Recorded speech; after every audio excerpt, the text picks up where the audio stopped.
Meu bom dia a todos, meu agradecimento à academia pelo convite, meus cumprimentos aos colegas de mesa. Senhores, o tema deste painel certamente que é um dos mais acalorados neste congresso. Nós vivemos um momento muito interessante, mais uma vez no Brasil,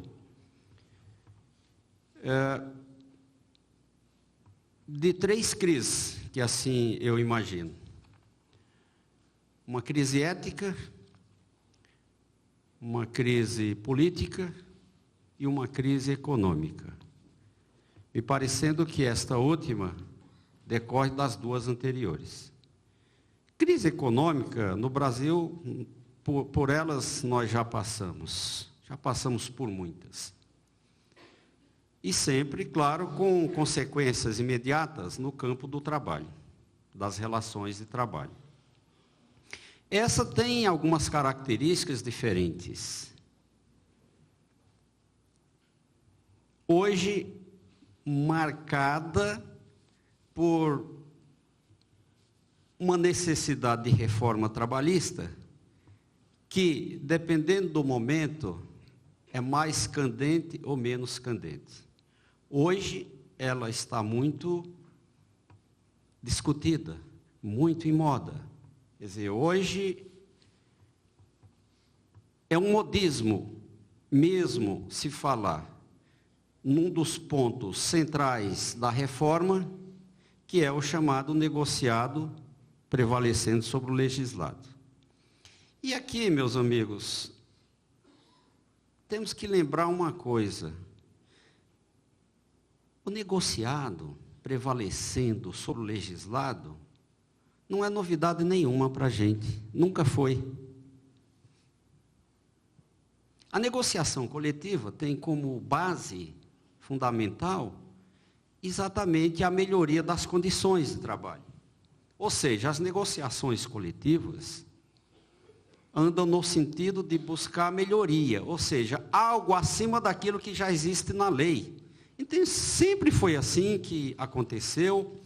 Importantes conquistas foram obtidas pelos trabalhadores aí ao longo do tempo. Algumas conquistas que depois vieram a se transformar em lei. Vejam dois casos aqui importantes: a estabilidade da gestante, a estabilidade do acidentado. Mas o problema hoje é que se fala num negociado sobre o legislado com uma outra finalidade. Ou seja, é com a finalidade de diminuir os direitos legalmente estabelecidos. Essa é a grande questão. E é dentro desse enfoque que nós vamos tratar e vamos procurar responder à pergunta. A pergunta, em resumo, diz o seguinte: se cabe a atuação do Ministério Público do Trabalho nas negociações coletivas quando os sindicatos não são atuantes. Poderíamos dizer, bom, se o sindicato é atuante, o Ministério Público não precisa intervir. Se o sindicato não é atuante, o sindicato precisa intervir. Bem, não vejo bem por aí a solução ou a resposta da questão. Eu fui membro do Ministério Público do Trabalho por 20 anos. Hoje não sou mais membro do Ministério Público, mas a gente, logicamente, que obteve algumas experiências na atuação. E hoje, como advogado, acompanho a atuação do Ministério Público, como da Justiça do Trabalho. Esse é o nosso papel. Mas para responder essa questão, se o Ministério Público do Trabalho deve atuar ou não, deve interferir ou não nas negociações coletivas, eu preciso lembrar que a relação de trabalho é marcada pela desigualdade. Essa é a sua natureza. Por isso que ela é diferente de qualquer outra relação. O direito do trabalho nasceu por uma questão humanitária. Não podemos esquecer. A motivação do nascimento do direito do trabalho foi a exploração do trabalho humano. Não podemos esquecer.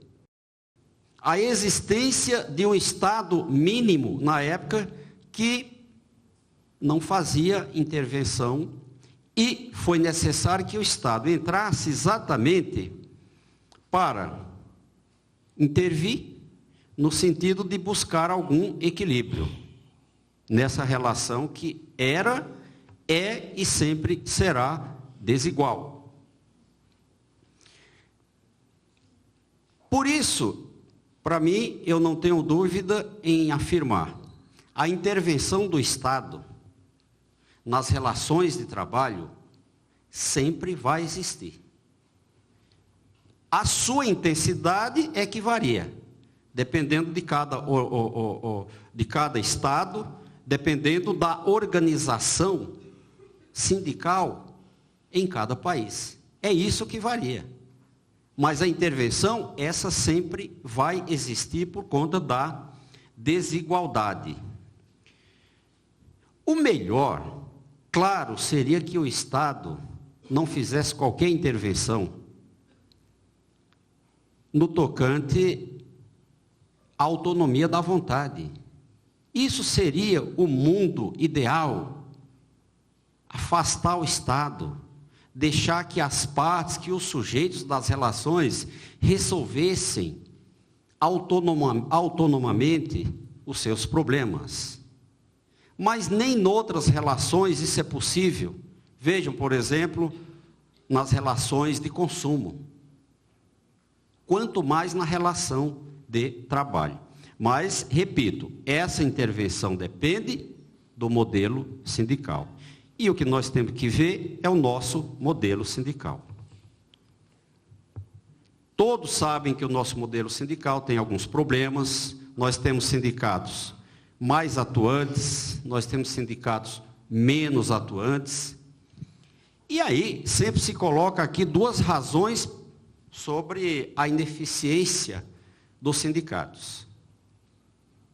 A unicidade sindical e a contribuição sindical obrigatória. É isso que todo mundo coloca todo dia. E demoniza os sindicatos. Essa é a verdade.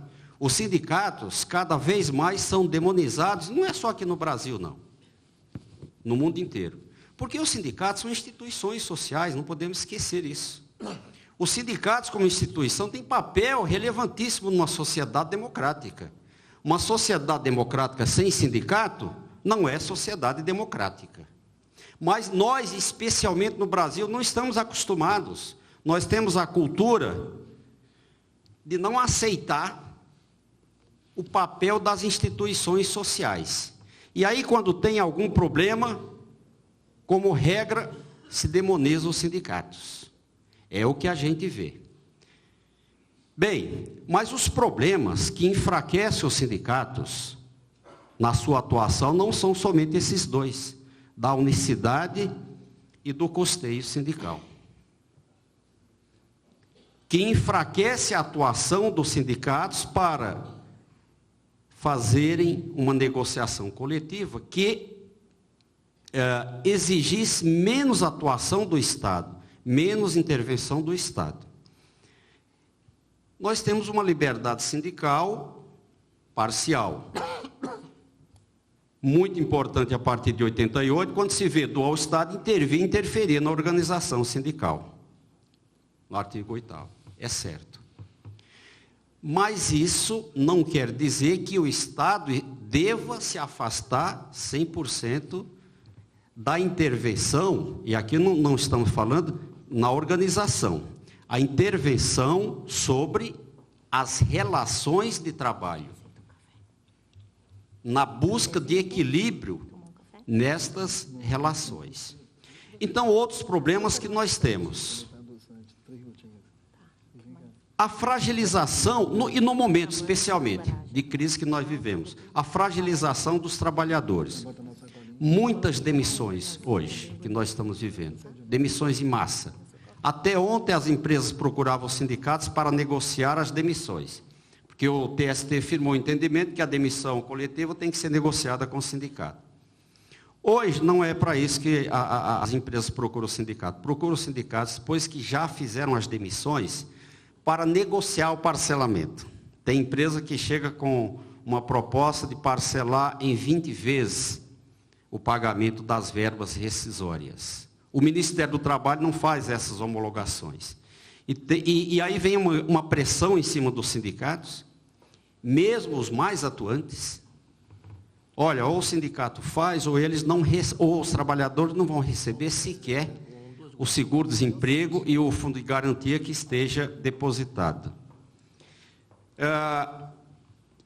E com isso, nós temos na prática a redução de direitos. Não é mais flexibilização, porque flexibilização do direito do trabalho, isso é coisa que ninguém mais discute. A questão aqui é de redução de direitos. E no dia a dia, há reduções de direito.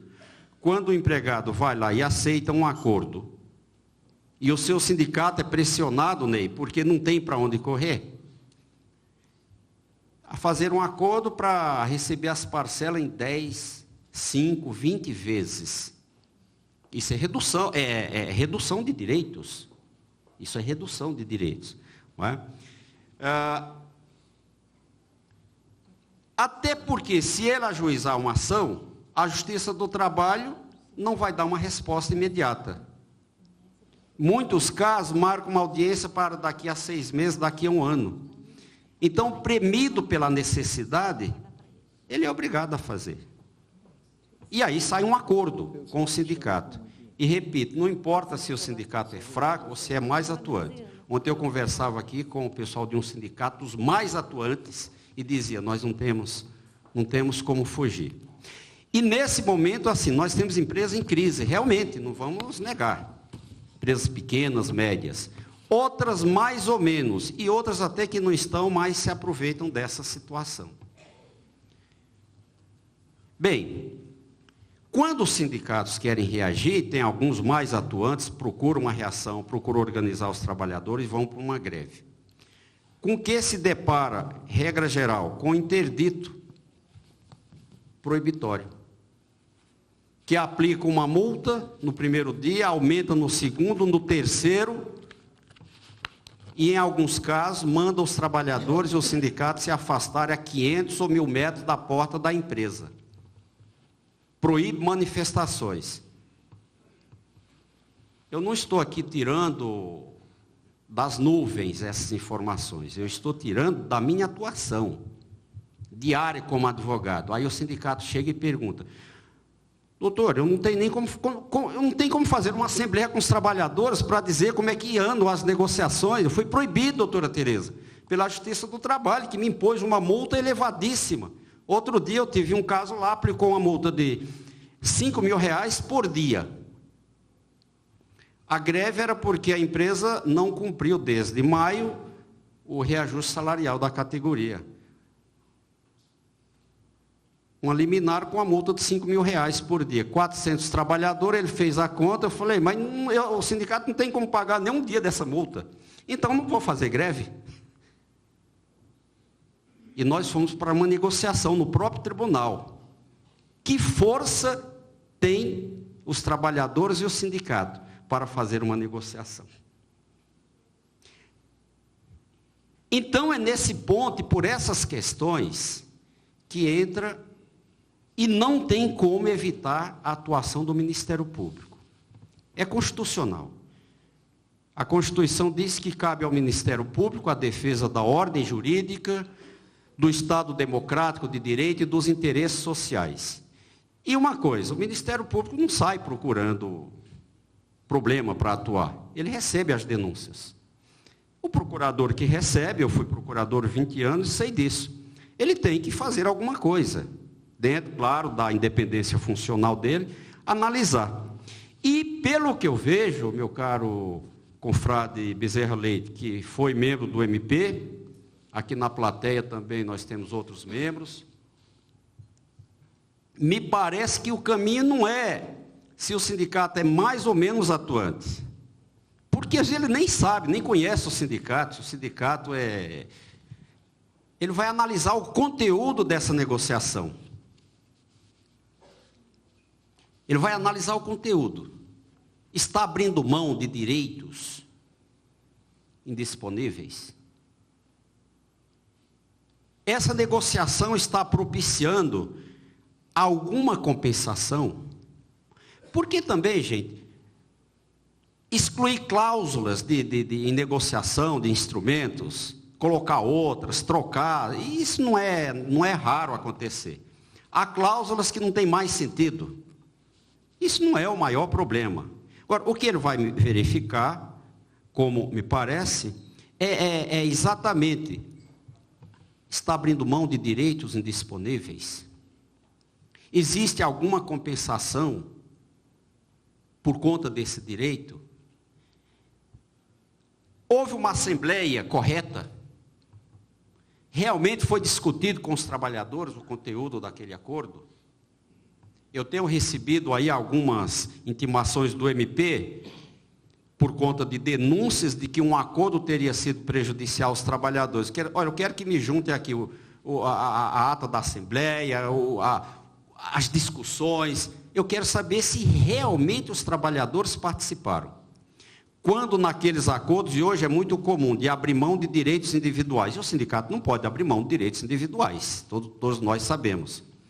Ele vai verificar se os trabalhadores, além daquela assembleia que teria aprovado aquele acordo, assinaram individualmente um documento dizendo: eu estou absolutamente ciente, estou abrindo mão desse meu direito. Então, me parece que, é claro que, quando o Ministério Público estiver diante de um sindicato bem conhecido, que se sabe qual a sua prática no dia a dia, ele vai olhar com outros olhos, né? Mas, como regra geral, se um sindicato atuante faz um acordo coletivo, abrindo mão de direito indisponível, eu vou dizer aqui, mencionar, estou vendo aqui a advogada do sindicato Metalúrgicos São Bernardo, do Campo, que é um sindicato reconhecido, né, pela sua atuação firme na defesa dos trabalhadores. Mas se um membro do Ministério Público receber um acordo coletivo feito pelos sindicatos metalúrgicos, abrindo mão de direito indisponível dos trabalhadores, não é porque os sindicatos metalúrgicos é um sindicato forte, bem organizado, que o Ministério Público não vai fazer alguma coisa. Ele vai atuar, lógico, vai investigar, vai verificar, e no final vai adotar um procedimento de pedir a anulação desse acordo, ou de não pedir, ou de chamar as partes para fazer um aditamento, que às vezes é uma solução. Por fim, com relação ao Ministério Público, meu caro confrade, especialmente no momento de crise que nós estamos vivendo, eu não quero responder uma outra pergunta que tem aí, mas eu quero dar aqui o meu palpite. Eu acho que o Ministério Público do Trabalho precisaria atuar mais na mediação de conflitos. Houve época, quando eu entrei no Ministério Público, tivemos um período áureo, vamos dizer assim, na 15ª região, em que criamos um núcleo de mediação. Era muito importante a atuação do Ministério Público. Porque o Ministério Público é uma instituição muito respeitada no nosso país, né? E quando o Ministério Público se coloca ali no meio das duas partes, sem proteger nenhuma nem outra, isso é muito importante. Ele facilita uma negociação, e essa negociação certamente não vai ser inquinada de viciada, porque ele vai esclarecer sobre o que deve e o que não deve fazer. Foi tão importante esse momento do Ministério Público, na época, que ele fez um convênio com a OIT e mandava periodicamente grupos de trabalhadores para se aperfeiçoarem em negociação coletiva, mediação, etc, etc. E isso é uma informação que eu trago aqui para os senhores. Voltará a acontecer no Ministério Público. Em boa hora, Eu acabei de participar de uma audiência pública no Conselho Superior do Ministério Público em Brasília, uma audiência pública exatamente para obter informações, subsídios da sociedade para fazer uma regulamentação sobre a atuação do órgão como mediador. Eu fui lá, apoiei essa proposta, porque eu acho que ela é muito importante, especialmente no momento de crise em que nós estamos vivendo. Porque a conflitualidade já é tão grande, e a judicialização não resolve, ou se vem a resolver, é por muito tempo. E nós estamos aqui falando, especialmente no momento de crise, é de questão alimentar, é de verbas alimentares, são trabalhadores demitidos que não recebem o fundo de garantia, que não recebem verba rescisória, que não tem dinheiro para comprar alimentação. E não dá para esperar uma solução judicial em 2, 10 ou qualquer tempo que se possa imaginar. Como também fui no Conselho, no Conselho Nacional, o Conselho Nacional da Magistratura, numa audiência pública, sobre a questão de mediação do órgão. E o que eu pedi e sugeri?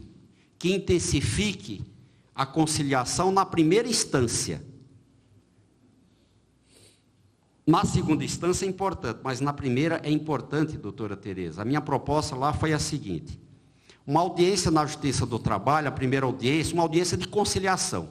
Não pode demorar mais que 15 dias, nessa situação principalmente. Não tem juiz suficiente. Tem muitos juízes aposentados, tem procuradores aposentados que não querem advogado, dizem claramente, e que podem prestar um ótimo serviço ajudando. Vamos lá fazer a conciliação. Se não resolveu, paciência, vamos para o rito normal. Muito obrigado.